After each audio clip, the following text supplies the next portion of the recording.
So far we've been looking largely at the meanings words have on their own. We now want to look at what happens to word meanings when they're in combination with each other, when we put them together into phrases, for example. Let's start with antonyms and nouns. What happens to hot when it's put together with day? And we talk about a hot day. Well, days are maybe the time from sun up to sunset, and a hot day is one that is at the hot end of the temperature scale for days. Well, what is the temperature scale for days? That depends where you are, and so it depends what we're talking about. If we're talking about Saudi Arabia, a hot day might be 45 degrees centigrade. A hot day in an Eskimo village might be 15 degrees centigrade. What about hot chocolate? Well, we can drink it so that hot chocolate is usually below boiling point, but it's probably a different hot from a hot day. The actual scale and its application is determined not by hot, but by chocolate or day. A hot star might be millions of degrees centigrade because when we look at stars, the scale is different. The norm for stars and the norm for chocolate and the norm for day determines roughly what hot means in that particular context.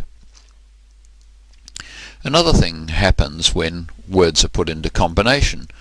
Quite often this happens. We have the word single, which can mean either unmarried or only one of.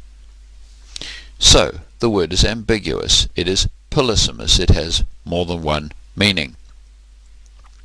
But when we put it together with book, a single book can't mean an unmarried book because the norm for books is that they don't enter into the matrimonial state. So it can only mean one book, a single book. So the combination has an effect here. It removes one of the possible meanings because in this context, together with book, that's not a possible meaning of the word single. You'll notice, if you remember, that we're here back with something we talked about with morphology, which is the capacity for the whole of something to be the sum of the meaning of the parts, namely that it's compositional. We put the meanings of words together to make the meaning of larger chunks.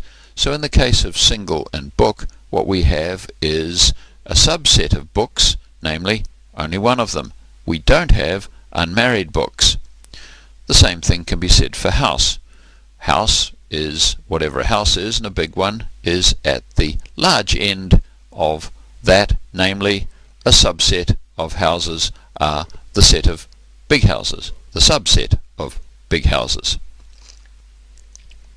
That leads us to making a distinction between the sense of a word, which is its dictionary meaning in our head, and the denotation of a word, which is what it denotes when we use it for the real world.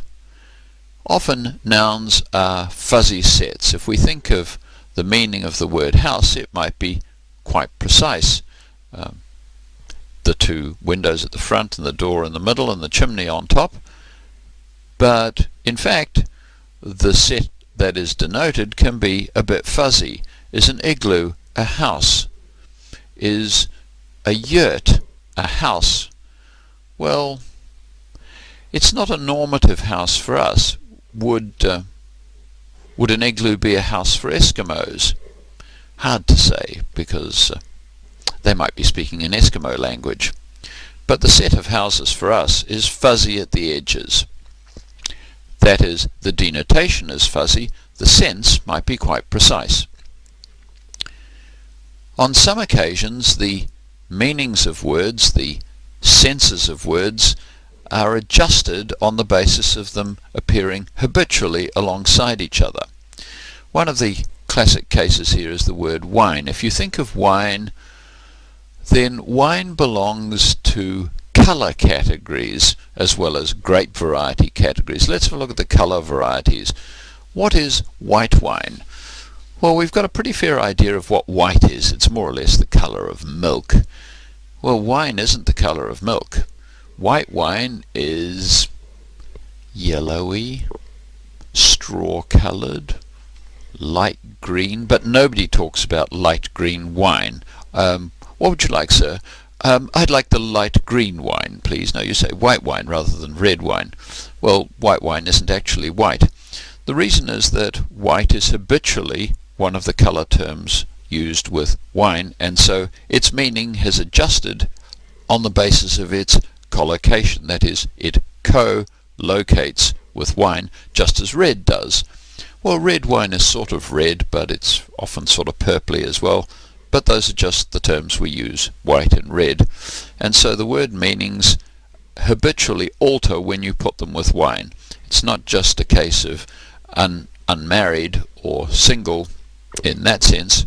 This is a sort of permanent change when these two words go together. It's a result of meaning and contact.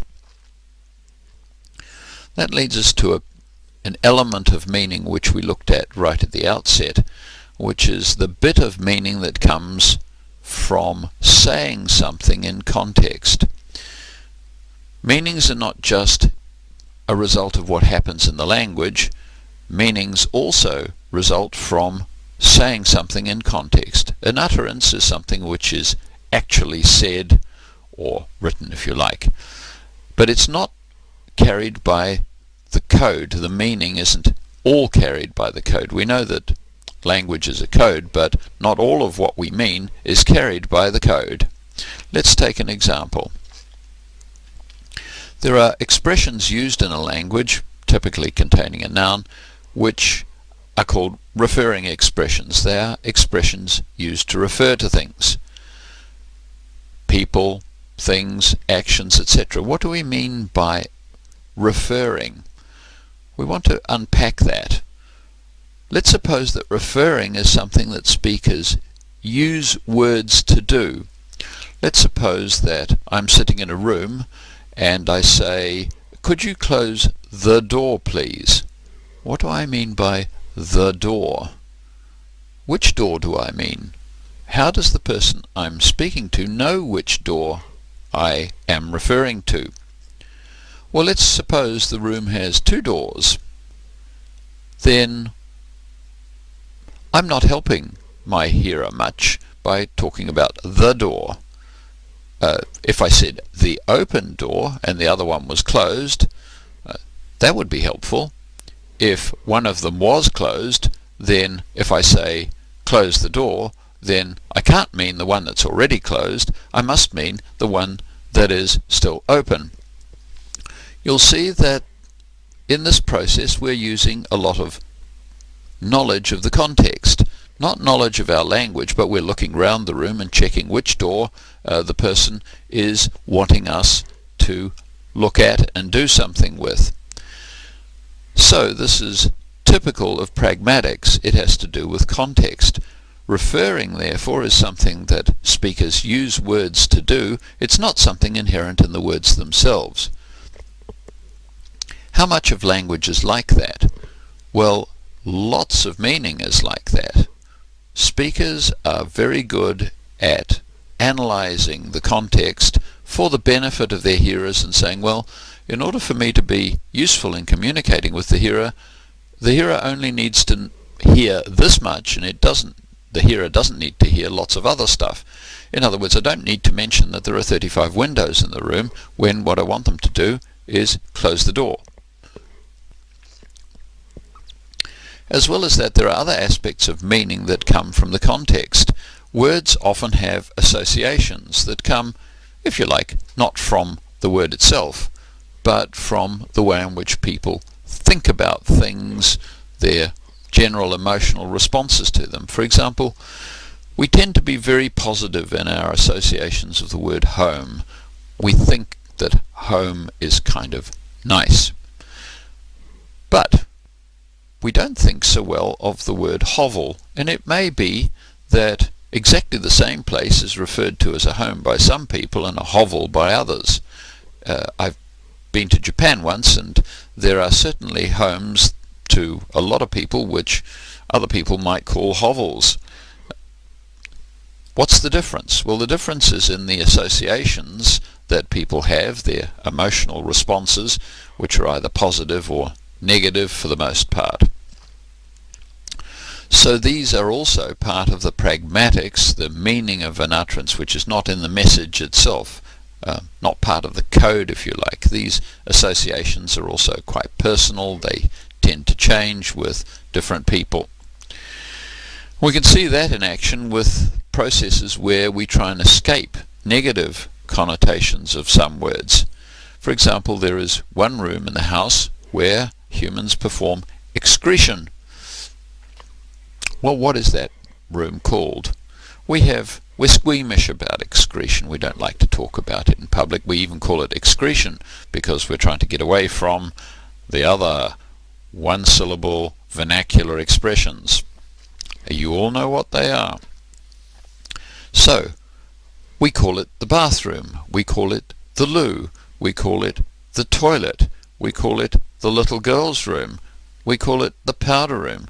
All sorts of things in the English-speaking world to actually not use whatever the vernacular, straight-up, ordinary word is.